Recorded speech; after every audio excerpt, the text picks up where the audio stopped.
Well, I'm really looking forward to our next set of guests. We have two folks we're Skyping in today, and a delight and an honor to have with us missionaries John and Bonnie Nystrom. And they're missionaries to Papua New Guinea with Wycliffe, Bible translators, but they've authored a book. I love the title, Sleeping Coconuts. And there's a picture of it on the screen put out by wycliffe.org. You can check it out online and maybe get a copy of that. And they talk about their work in Papua New Guinea, and in particular how the tsunami kind of changed things there. So John and Bonnie, what a nice surprise to have you both with us today. Good morning. Good morning. Thank you for having us. You're in Florida, right? Yes, we are. Okay. Well, listen, this is really interesting. Tell us, first of all, about your work in Papua New Guinea with, and your involvement with Wycliffe. Well, Wycliffe Bible translators exist to see that the languages of the world have the scriptures in their own language. And right now there are just under 2,000 languages in the world that still do not have any scriptures. So that's why we went to Papua New Guinea. Papua New Guinea has 300 languages still without scripture, 800 languages total. And we went to work with one of those languages on the north coast. And how long you've been there, or were there? We started in 1987, so we've been there over 26 years. Wow. All right, so tell us about the tsunami. What happened? Go ahead. On Friday night, July 17th, 1998, three 30-foot tsunami waves came to the peninsula that our friends, the Arup people, lived on, and it completely wiped out that entire village. And we didn't hear about it until the next day, Saturday afternoon, when we were finally able to talk to a pilot who had flown over. He said, "John, there's nothing left but sleeping coconuts." And by that he meant there's nothing there but coconut trees lying flat on the ground. Wow. And a third of the people who speak the language were killed. Over 800 people were killed in that one night. No warning at all? No. So how did that change your work? I mean, all of a sudden you go from Bible translators to rescuers, weren't you? We did help a little bit, not with the rescue effort, except we did bring supplies out that aided in the rescue effort. Mostly it was being done by helicopters. So, and even the Australian Army came in and offered MASH Hospital to help with the care there. Wow. But it certainly did change the way we worked after that. We eventually we expanded the Bible translation project from one language, which is the way Wycliffe has always worked in the past, and that's all we knew. But in the aftermath of the tsunami, we really felt the Lord asking us to expand the translation project to include two other languages east and west of us that had asked for help before the tsunami. And we had been always turning them down, but we said yes. And then we thought, well, we'll be working in 3 languages. But quickly that turned into 11. And that's what we're doing now. We're working with 11 languages in 3 different language families. How in the world do you do it? I mean, how in the world, how do you do it? Well, we have some other Wycliffe folks who work with us, and everybody on the team is responsible for a certain aspect of what's going on. But it's when we work as a team, when the local pastors, 20 or so local pastors from 11 different languages, multiple denominations, they are all working together, translating the same scripture at the same place at the same time. And so they're working together. So it's not like one person doing 11 translations. It's, almost 30 people involved.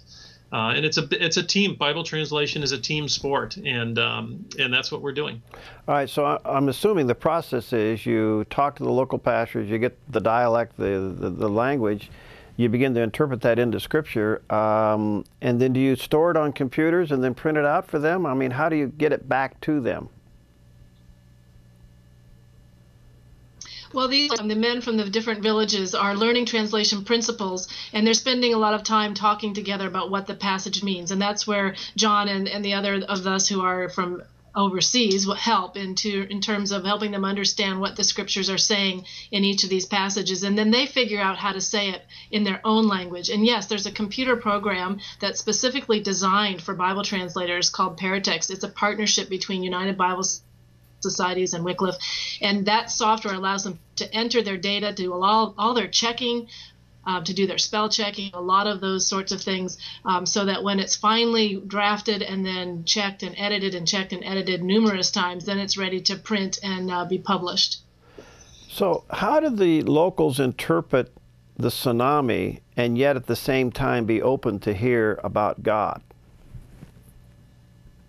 Well, the tsunami, for some of them who already were Christians, they were looking at, what is God doing in this situation for us? Some people who still worship the ancestral spirits believe that the spirits were angry and that God was, or they were the ones who caused the tsunami. Others believe that God caused the tsunami in order to punish those who were worshiping the spirits. So there were lots of different ideas, but of course, we as Westerners, as Christians, as English speakers, know that the answers to all of that are in the scriptures, and we can go to the scriptures and find the answers. And for all of their history, these language groups have not had that opportunity. They only know what people tell them. So it's been great to allow them to the Gospels and see what Jesus says about disasters. They've gone through Acts now. They're working on 1st and 2nd Timothy. So it's just a wonderful privilege to give them the opportunity to read about that for themselves. Well, when you have all those conflicting spiritual ideas and then the Gospel's presented in the middle of that, so the tsunami's turned out to be a door opener. Yes, it has, and it really is a door opener, and we never would have expected to be working in this way. Never would have occurred to us to be working in this way. But yes, the tsunami has opened the door for so many more people to have the gospel in their own language. And also the translators that we're training, they're already helping people in other languages as well. So there's a big ripple effect that we never would have expected. These people are church leaders. Most of the translators are church leaders, but there's no opportunity for them to go to Bible school. Mm-hmm. So this is a discipleship training program in addition to a translation project. It allows them to look at every verse of Scripture and understand it for themselves. Right, and that's a great privilege. Watching what it does to their preaching is just absolutely amazing. I would imagine so. So here you are several years on the other side of the tsunami. How is the country recovering? Well, right now, we're mostly in the States, Bonnie and I are, where we need to be caring for elderly parents. So we're mostly in the States these days. We'll be returning to PNG for a couple of months this summer. But the translation team continues. They're working on 1st and 2nd Timothy and Titus right now. Bonnie mentioned they've published Luke and Acts and hope to publish several epistles later this year. And they're continuing to move along. And our biggest challenge right now is keeping up with them. I would imagine so. All right, the book is entitled Sleeping Coconuts by John and Bonnie Nystrom, and I guess they can get this online? Yes, the easiest way is just to go to sleepingcoconuts.com. That's the easiest way. You can also go to Amazon or to wycliffe.org, but sleepingcoconuts.com is the easiest way. Other things that I'm sure I'm missing, because I'm skipping over this pretty fast, but some other important things you want them to get out of the book. Well, one of them is that when disasters happen, God has a plan, and God is there. That's probably the thing we hope that they get out of it most. It's exciting to see what God did through the tsunami Bible translation. But for all of us, disasters happen at some point in our lives. And for me, God showed me for the 10 years leading up to the tsunami, he was preparing me for that day, so that when we heard the news, I knew it was well with my soul, that God was there, God was working, and he already had in mind what he was going to do. And that eliminates the potential of having a crisis of faith on top of the disaster that we're already facing. Mm-hmm. So we hope people can see from the book and read our story in the book and know that God is there in their disasters as well and is waiting to do his work in their lives. Mm-hmm. What about the illness? You know, when Bonnie... Excuse me, go ahead. No, go ahead, John. I was just going to say, when Bonnie and I joined Wycliffe and started working with Wycliffe in the early 80s, there were 3,000 language groups in the world that didn't have any scripture. Now the year is below 2,000 for the first time ever. So the Bible translation movement is accelerating, and projects like this where we have multiple languages being translated at the same time is part of that. But what's really exciting to us is to know that people that we talk to now, some people may be in their early 20s, they may be the last translator, the person who goes to that last language that needs a translation. That could happen in their lifetime, and that is really exciting. You know, it really is, and I've been following that and realizing that how that number is shrinking so fast. I mean, we could live to see the day that as the scripture says, the whole world will hear the word, and then the end will come. I mean, we're really on kind of the threshold of that happening. We are. The pace of Bible translation is going that quickly that there are currently more translations in progress than there are languages that need translation. That's just really exciting. Wow. All right, people want to correspond with you. What do they do? Through the book or through the website?